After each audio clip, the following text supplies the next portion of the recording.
I always begin with the concept of Sanatana Dharma. Sanatana is actually not just a order, it is a motion also, it's a dynamics. And given that this talk has been introduced in the midst of a corona, these type of not just corona, these type of not just warfare, these type of not just Islamic organization, the Abrahamic attempts to initiate the process or the motion or the dynamics of Sanatana. Dynamics means Ratha. You know, Rati is a charity normally known as, but dynamics means Ratha. It's a sort of a, it takes it like that. So I would like to start with a very small recitation from the Krishna Yajurveda chapter 4, canton. It is related to seventh canton, chapter 4. It is known as, it's a part of the Mahanyasa known as Aprati Ratha. Ratha is not, I said, Prati is hindering that. We know what is Pratikul, we know what is Prativad, like Pratidhvan, like that, hindering the motion.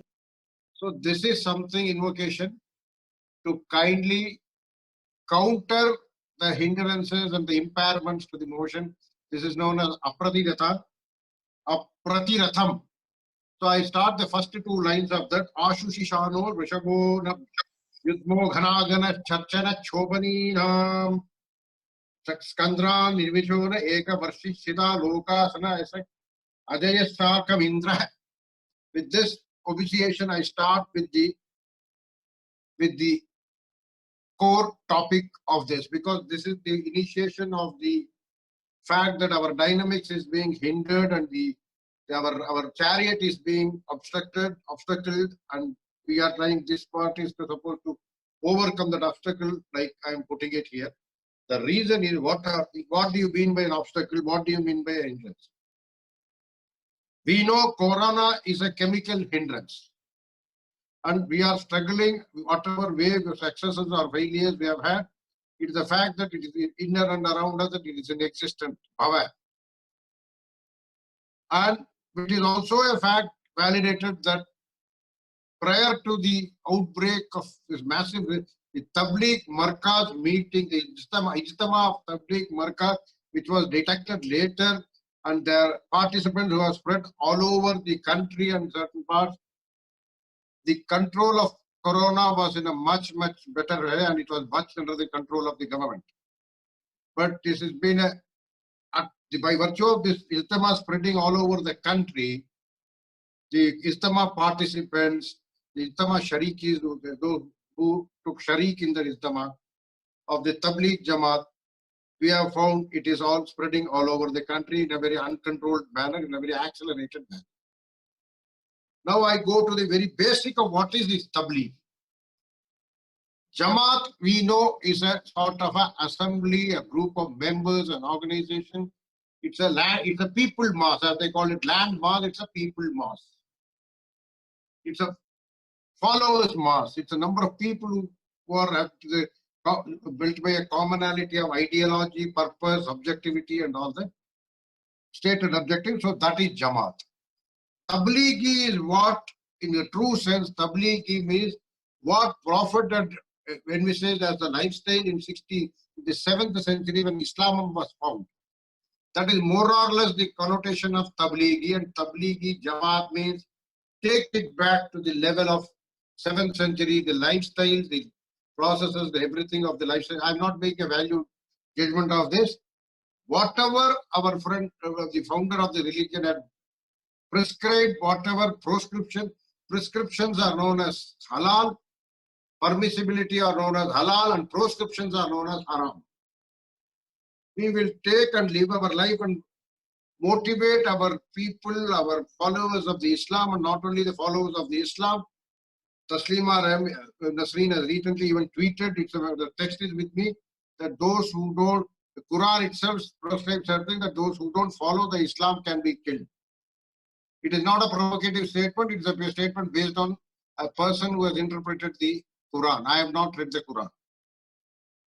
So either you That means the entire world should follow the order prescribed by the Prophet, or whatever it should be killed, or whatever it is. I don't want to use the word, but that is Tablighi Jamaat, an assembly of people of believers who believe in this. This is as simple and straightforward word Tablighi Jamaat means. But the question is, when did this Tablighi Jamaat come into existence? Because the Islamic way of life has also gone through not only the vicissitudes of the history, the vicissitude of the time, the vicissitude of the change along with the timings, different times of the history, but also with respect to the geographical conditions, it has changed. See, the Islam practiced in, say, Malaysia or Brunei may not be what the example, although the basic tenets may be same. In India or South Asia, or if the Islam practiced by the Arabs is something different from what is practiced in India, South Asia, or Islam practiced in African continent, including within the continent also, what is the Islam practiced in the southern part of Africa, like South Africa, both the diaspora South Africans and non-diaspora South Africans, the Burkina Faso, the Gambia is much different, or is different from what is practiced in Nigeria or Algeria. Boko Haram may also sort of a similar organization which is trying to go like this, because haram is this, would say, Boko Haram, you stop all the haramic activities. That is what the Boko Haram is largely saying.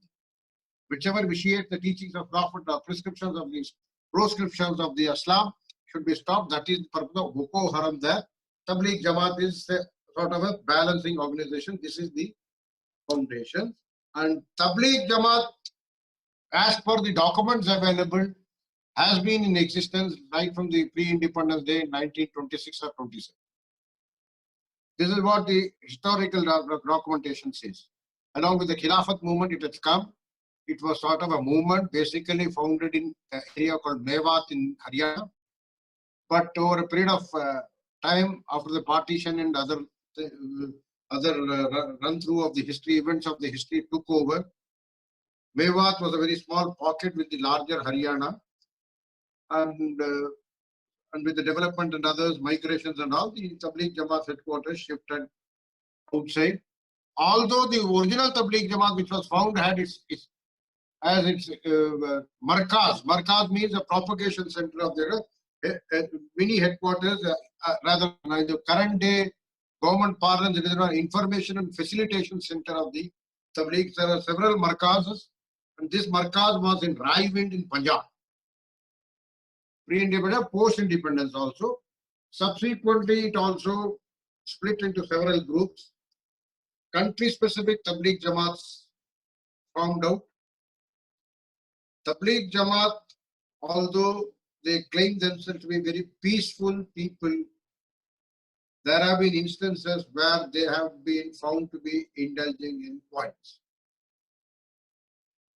Tabligh Jamaat in India had its markaz in Nizamuddin, although it was a totally unknown entity. However, many of it had found its sympathy with a lot of Muslim population in India, even to the extent that many politicos have started helping them, giving them guidance. I mean, some politicos who have maybe risen to the life, I don't know, they have risen to we have adequate inputs. When I did the study on this, we have adequate inputs to say that it would have had some people who have risen to the highest level of the government in India. But having said that, I don't want to take any names, so there's only a passing reference.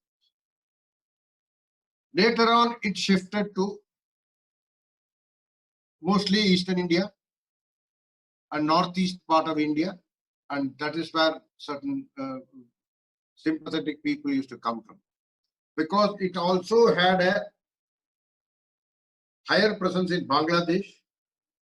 In Bangladesh, if you see, even in 2018, Tongi Bata Gate, big fight happened among the Tablighis himself. I don't know, they were cutting to the extent of cutting and power. So it's a very validated point that Bangladesh used to be a much larger presence.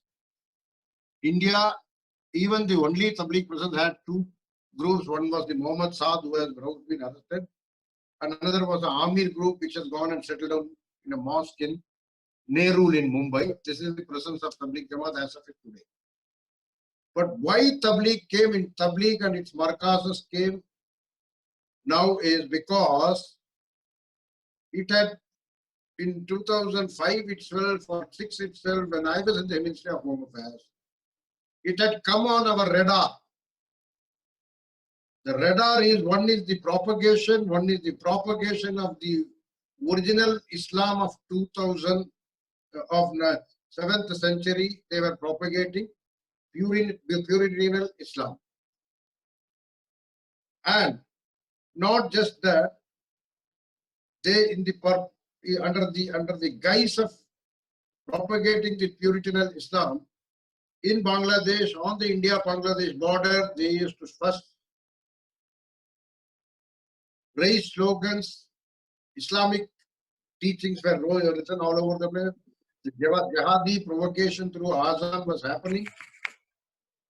And also it was facilitating a lot of illegal immigration into India in 2006 and all from the Bangladesh border, not from the Ventrapol NOP, but from other border outposts, but from other areas like Malta, Murshidabad, Chopis Paraganas and Nadia and all, but several modern areas, they used to push it hard. It's a stated fact. I have stated about this in my book, page 125 of my book, Myth of Hindu Terror.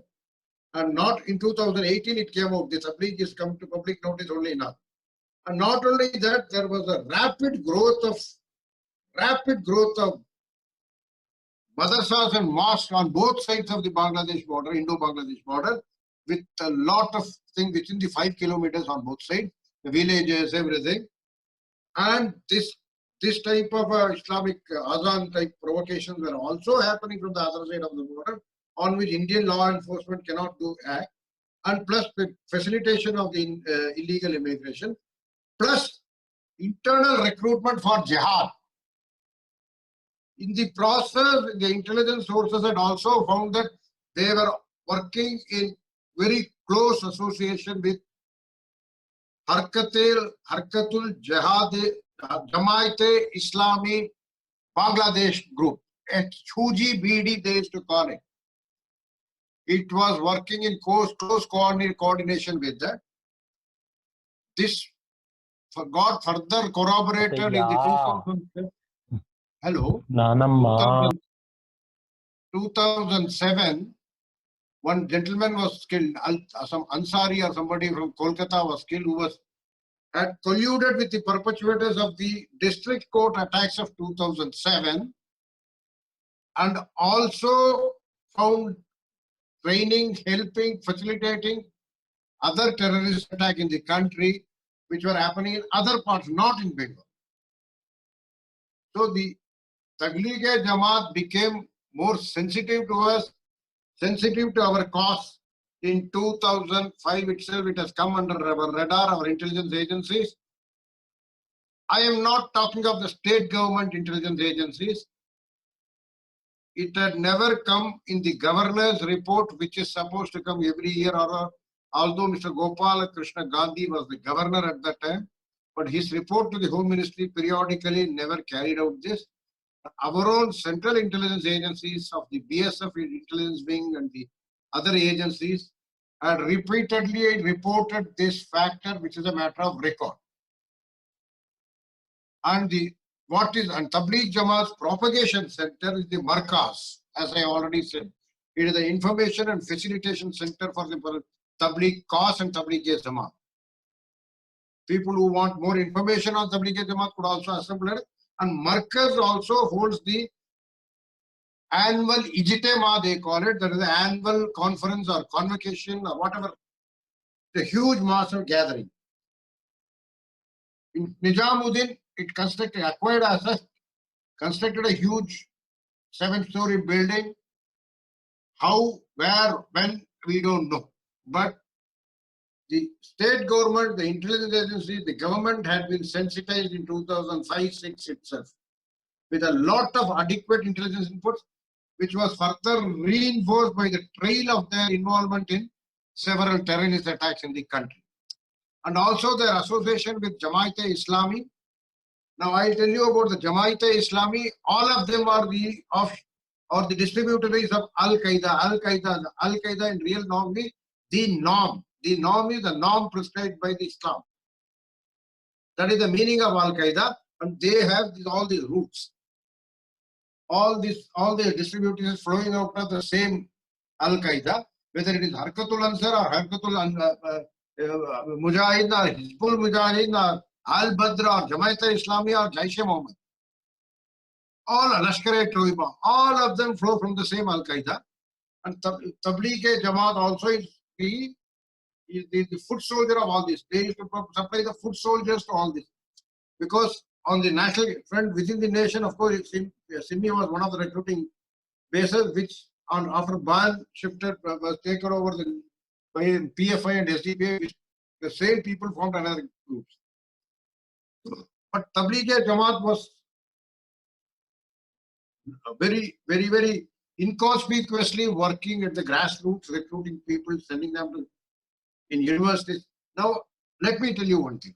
It is not that I am saying today or I am saying from the Ministry of Home Affairs perspective. I am saying from the Minister what I have heard about it and what the literature is available, and plus my own personal experience in the Home Ministry, Internal Security Division. But besides that, my friend Pushpendra Kulshrestha, who is a very popular speaker all over the place, even he has reinforced this. He, during his own student days in Aligarh Muslim University, many of his friends and colleagues were appreciating the work of Tabligh. That means in 70s and early 80s also, Tabligh Jamaat was also existing, and they were doing all sorts of things, but it never were either caught or they were not caught, or they never came into the intelligence radar, or having come into the intelligence radar, they might have been. We don't know the actual position, but in Pushpendra Kulshrestha has also said that Tabligh Jamaat was in existence since during his days in the Aligarh Muslim University. All these things put together, it is very clear that Tabligh Jamaat is an organization which is a jihadi organization. It is a assortment of, it's an association of Fidains who want to perpetuate their agenda of either the entire world becoming the caliphate or the followers of the norms prescribed by Prophet Muhammad in the 7th century. Any person who does not adhere to those prescriptions shall cease to exist. That is the agenda in the larger agenda. Conventional ways of doing it is by the basic thing of terrorist attacks. We see terrorist attacks have been happening. Conventionally, it was through first bomb blasts, later on grenade attacks and shootouts, and whether it was through underworld dawns in the 90s in Mumbai, subsequently the sequence of terrorist attacks, which was unfortunately thought to be branded as a Hindu terror attack or whatever it is. Politics, the real issue was never brought into, never addressed. Was never addressed. So that is the reason now Tabligh-e-Jamaat has only changed. It's another way, because Tabligh-e-Jamaat has got a lot. This type of corona spread or instrument corona or any virus or biological or nuclear or radiological or chemical attacks into the society is low tech, with a lot of their membership and believers who are dedicated to the thing. They are able to walk into different places and brazenly refuse to adhere to the procedures of quarantine and procedures of diagnosis, which are thought to be introduced by the government, followed by the government, and thus ensure that it spreads to the country with a basic objective of maximum damage Indian community as such, the Indian nation, the Bharatiya nation as such. This is the basic objective of it. It is getting validated as and more things pan out, whether they are refusing the procedural draft, they are getting into it conspicuously, and not only that, bringing in foreigners in violation of Foreigners Act, in violation of visa conditions also. So it's a larger conspiracy. Tabligh-e-Jamaat had come into the Indian radar. On the earlier video, I had already said that one of the officers of the Delhi government who had been brought to book, who is asked to face the rules of the game, rules of the conduct, was incidentally an IAS officer, was posted in Home Ministry for some time, for a full 5 years. Hence, he would have been certainly aware of the activities of Tabligh-e-Jamaat. Tabligh-e-Jamaat was not Greek and Latin to him. Another officer who had been directly dealing with the issues of the misdeeds or the missionary zeal of the Tabligh-e-Jamaat in the country, their anti-national activities were also, basically it was happening in the Indo-Bangladesh border, but it was happening in many other places inside the country also. And their close association with the Indian Mujahideen group and their close association with the Harkatul Ansar group and their close Simi, everything is well established. Indian Mujahideen, first it was Hizbul Mujahideen, then it became Indian Mujahideen, where the Riyaz Bhatkal and Iqbal Bhatkal and all that were caught. That is also well into this. So that is the reason my more bigger concern is how come this, because if this is all a full network, because as it pans out, right from the Hizbul Mujahideen or the Indian Mujahideen, the penetration happened to the further south, the Tamil Nadu by virtue of Tawheed Jamaat, and now this has come like this. So do we have to not take, I urge the government to take very strong precipitative action so that we not only stop a growth of this, not only stop it, and also take action against the officers who have had access to the information, although in their tenure in the government of India, but when they came back to the state government, they refused to act against it. These are all matters of record I am talking. I am not talking anything. Now I would like to conclude this here so that if some further part, if anything questions arise, I will be answering that by your questions. Thank you very much. Namaskar. Thank you so much. Maniji, what do you think is the recourse that the government has right now? What do you think that the government can do? See, the government, we have a very good anti-terrorism legislation, and it has been further reinforced by the amendment in the 2019.